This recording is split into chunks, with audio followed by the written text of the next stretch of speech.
new music industry podcast, and I'm David Angeweeb. Let's dig in. As your career or business advances, you're going to have the opportunity to partner, collaborate, and work with a variety of people. What's surprising to me is how some people make decisions.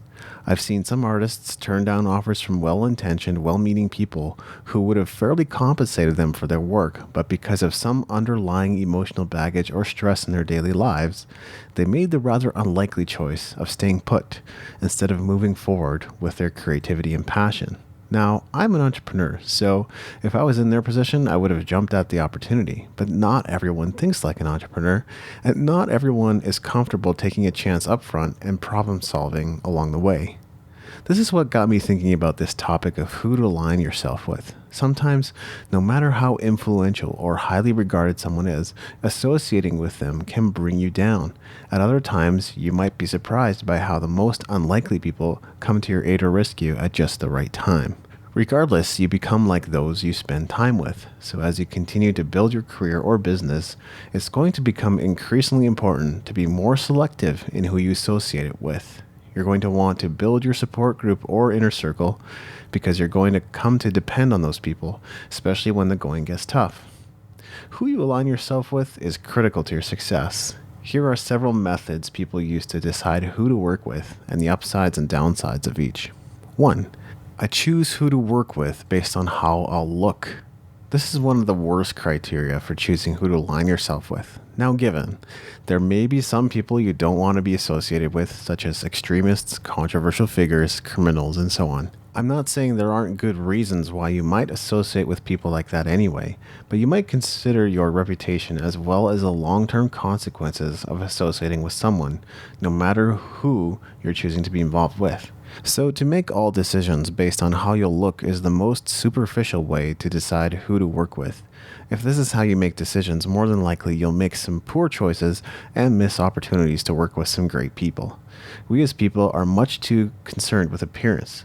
Just look at all the ways people look for validation on social media. My coach, James Franco, once described seeking validation on social media as a mental disorder, and I don't think he's too far off. If you're only concerned with looking good, then you're not making a balanced decision, and odds are you aren't living authentically either. 2. I work with people with whom my values are aligned. The best way to decide who to work with is to choose people with whom you have shared values. Honestly, virtually every relationship works better when the people involved have shared values. This goes just as much for romantic relationships as it does for business relationships. In a romantic relationships, your intense feelings of attraction can subside after a few years. But if you have shared interests and values, the relationship can continue to flourish long after those emotions have started waning. This isn't to say there aren't ways of stoking those fires again, but generally the relationship has a much better chance at surviving if both people involved value the same things. In a business arrangement, if the people you're working with are convicted about the same things you are, they are less likely to make decisions that go against your conscience. So, they are more likely to make decisions that are congruent with your big picture objectives. In a business partnership, if one values money and the other values adding value to people, priorities can quickly get out of order. If they can find a way to complement each other's strengths and weaknesses, they still have a chance of success. But if both people keep pushing for what they want, the partnership will not last. This is a rather crude example, but I think you get the point. So if you think there's long-term potential, you should work with people that stand for the same things you do. 3. I work with people with whom I have an established track record. Now, there can be both good and bad track records, but if you have a good track record with someone, you should certainly consider working with them again. Let's say you once collaborated on an EP with a friend of yours, and your friends ended up loving it. Why wouldn't you try that again? If you've uncovered a winning formula, you should keep using it. There are certain people I continue to work with because I've been able to achieve more with their help. We work well together, and because they bring valuable resources to the table, it makes it easier for me to do the work I need to do to develop the project. This doesn't mean that bad partnerships can't turn into good ones, and good partnerships can't turn sour either. But for the most part, I've found that if I have an established track record with someone, I can expect the same level of support and interest in a new undertaking. This isn't the only signal to keep an eye out for, as shared values are just as important, but evaluating another's track record can certainly give you an idea as to whether you can trust them. That brings us to 4. I work with people I trust. I find it's generally a good idea to work with people you trust, but trust must be earned, so you still need to ask yourself what others have done to earn your trust. Trust is not easily quantifiable and not always reliable.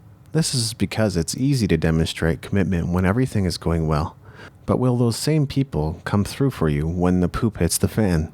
As I shared in episode 99 of the podcast with Jason Davis, you often don't know who your friends are until you get into business.